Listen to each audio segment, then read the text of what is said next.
should just show you this. So this is the cover. This is the cover that hides the core plug. Here is the core plug, and when you put the cover on, you can't see it. If I had known for sure where that core plug was, I would have definitely looked harder at that cover. Oh dear. So I needn't have taken the whole cylinder head off. So what have I just learnt? Well, I couldn't get this pulley to go in, and that resulted in me having to take the lower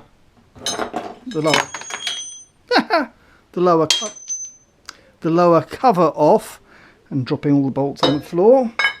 Excuse me while I tidy them up. Resulted in me having to take off the lower cover, which in order to do that I had to loosen the bolts holding on the what is that?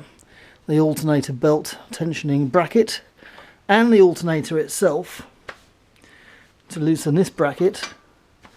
And then, of course, I discovered that the pulley I put in there was in fact the wrong pulley. It was a fan belt pulley, hence the ribs that it had.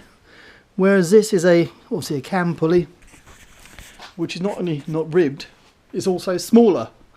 So almost certainly I didn't need to take the lower cover off.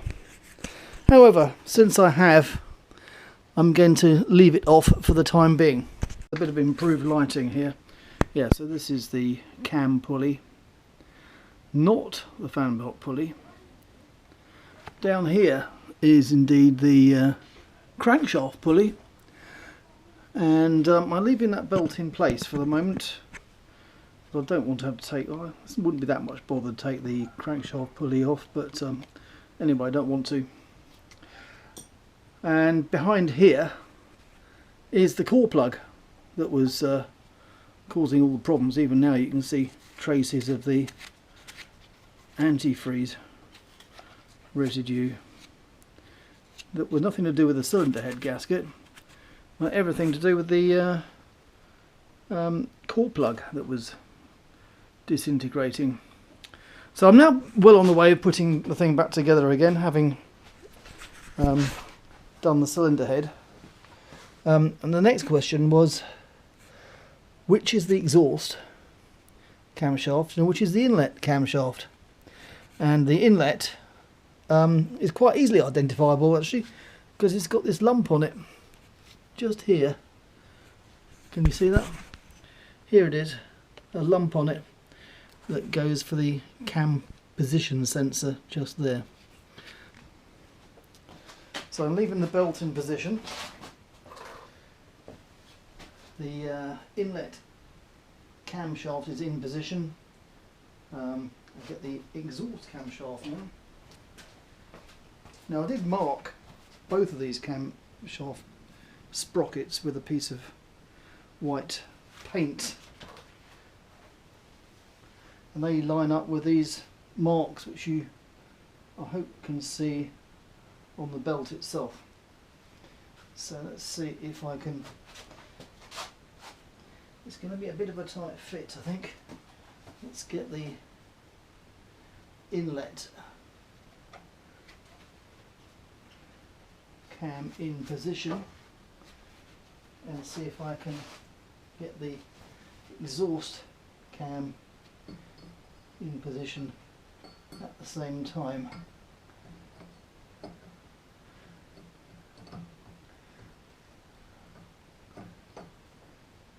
Is it possible?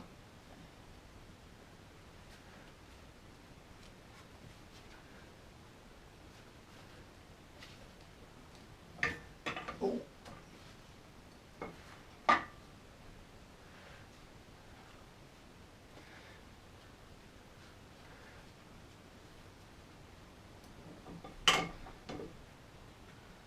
My word, it has actually gone in position. I wasn't sure that was going to be possible. So here we have marks lining up for the inlet cam and the exhaust cam. Of course they're not tensioned. There are slots in the back of the cams here which are meant to tighten up, meant to line up when everything's correct. But I can't tell if everything's correct at the minute because the cams are completely loose and there's no cam belt tensioner in there at all. So I think that's the next thing, is to put the cam bearings back on.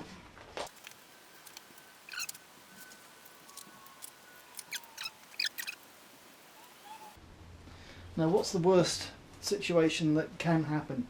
The engine itself hasn't rotated and it was left in number 1 piston top dead centre.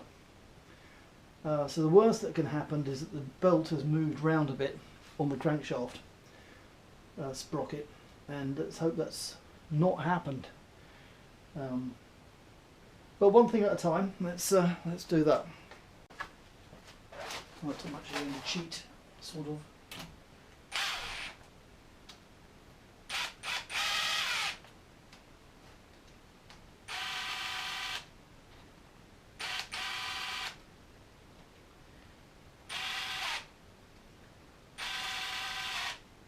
I'm being a little bit careful here because it could be the case.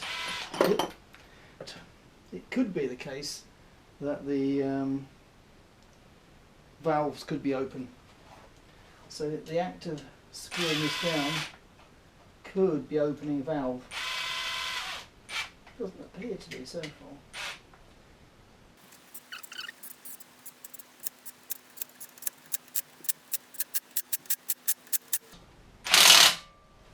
Okay, that is the inlet cam bolted in place. And now for the exhaust. Right, same procedure. The marks line up.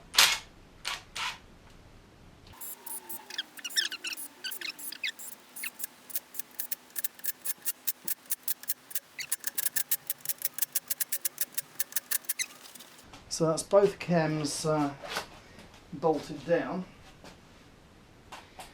And does the cam timing? We won't know until I've got the tensioner in place.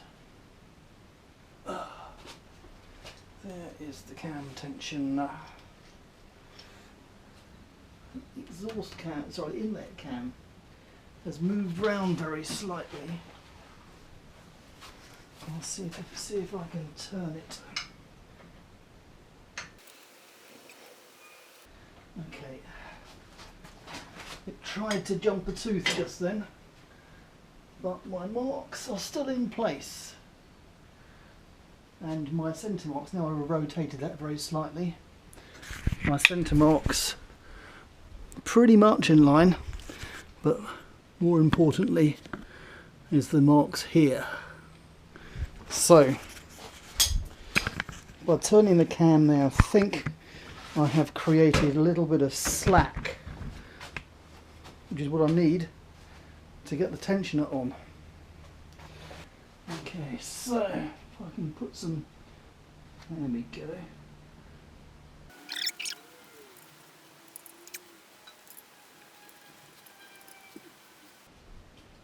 I'm still seeing some resistance to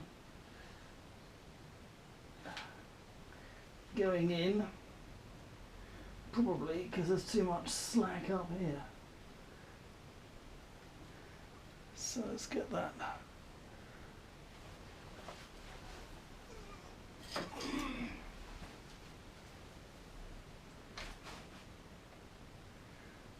Trying to move the slack around.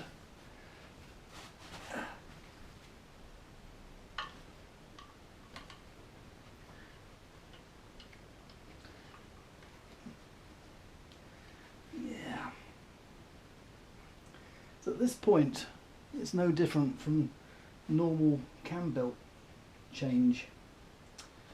So, not 100% sure how to get that bolt to go in. Put as much tension on the belt to provide as much slack down here as possible. And I might have just got it to go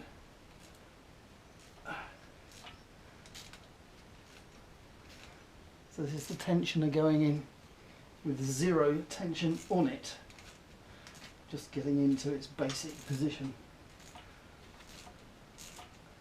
I do declare that I think the tensioner is on. Now, does everything line up? Well, I see the two white marks are next to each other.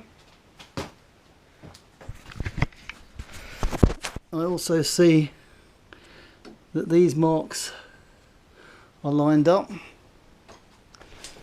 Don't forget there's still no actual tension on.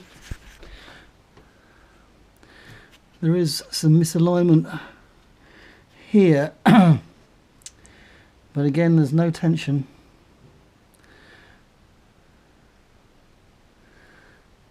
Over here just yet, so we can't say anything just yet about that.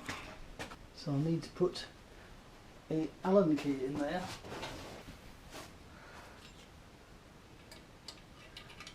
Which needs to be the next size up.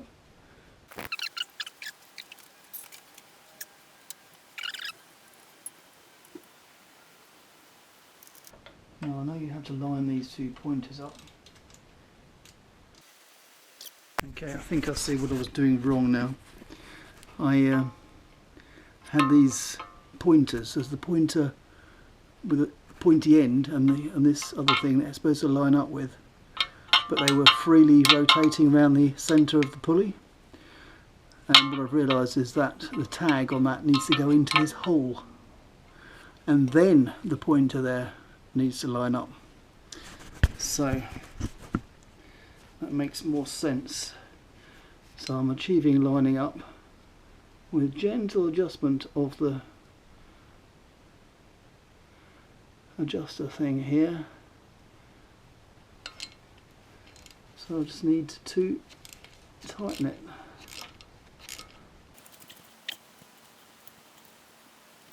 Right, that could be it. My marks are lined up with each other.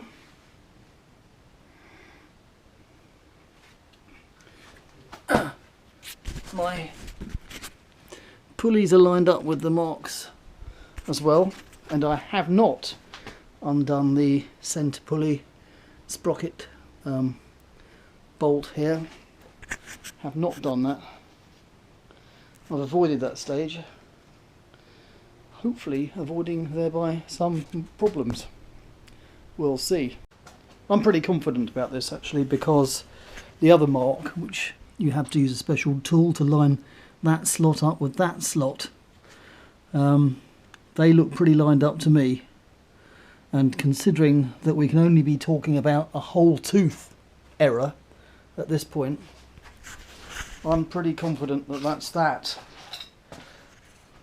as long as the engine is still at top dead centre, which it kind of is, because there's been no movement on the crankshaft.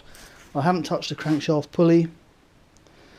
The only thing that can have affected anything is I've bolted the cams down, which is probably opened, especially the cylinders 2 and 3. There's some valve openage there. That's, yeah, I think you can see that the inlets are slightly open. That is the inlet cam, and the lobe is right down there. That one's fully up. That one is up enough not to be doing anything. So is that, definitely.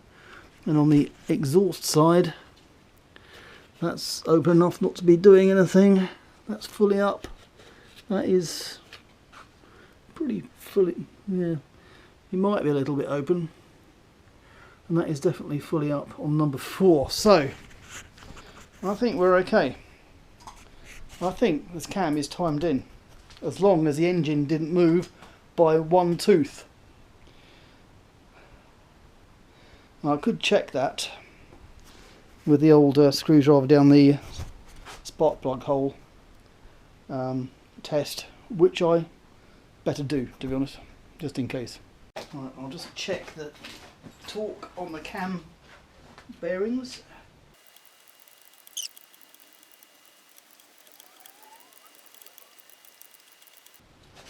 Alrighty,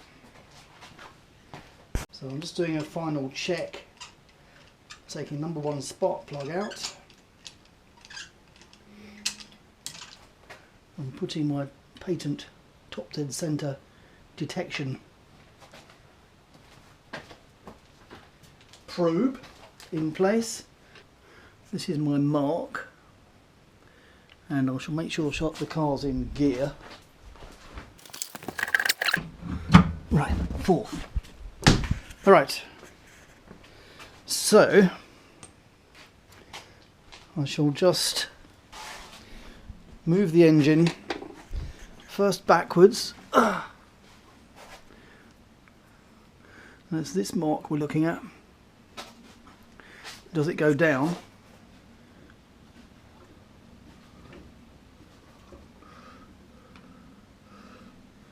To be honest, I need to do this with my fingers to feel it. Is it going down?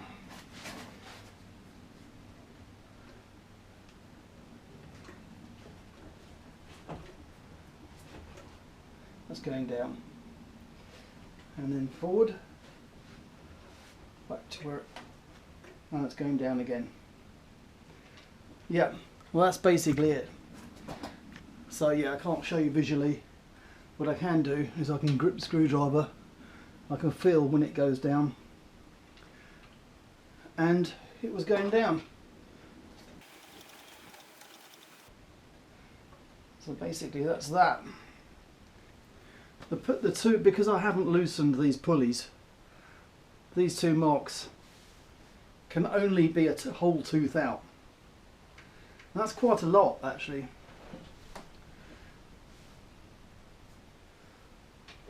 In order to be wrong, that is. Of course there's some slack in the system because the engine only runs in one direction. So going backwards is something that never happens. It's going up and now it's going down. I think that's QED, to be honest, when you consider that the only way it can be wrong is by a whole tooth. So I think we'll leave it there and just put all the ancillaries back on. And there we have it, all put back together again. I'm not going to run it up tonight in case it leaks again or something. Well, it's a sunny day outside, and I must admit to possibly, I don't know, you could argue cheating, because actually we started this last night, but we didn't film it. So here we have it, and hopefully it will do the same again.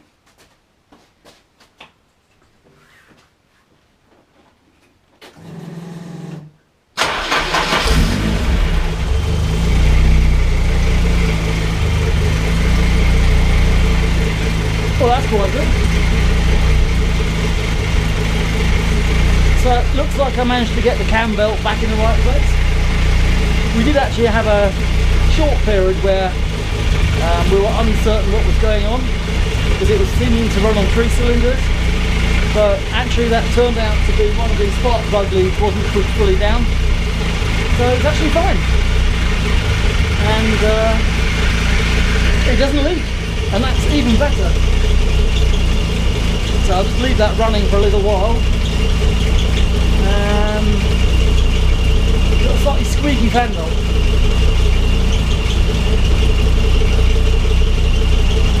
Nothing to worry about though, I don't think. So it just remains to put the front on, and we'll be done with it probably. And that's that then.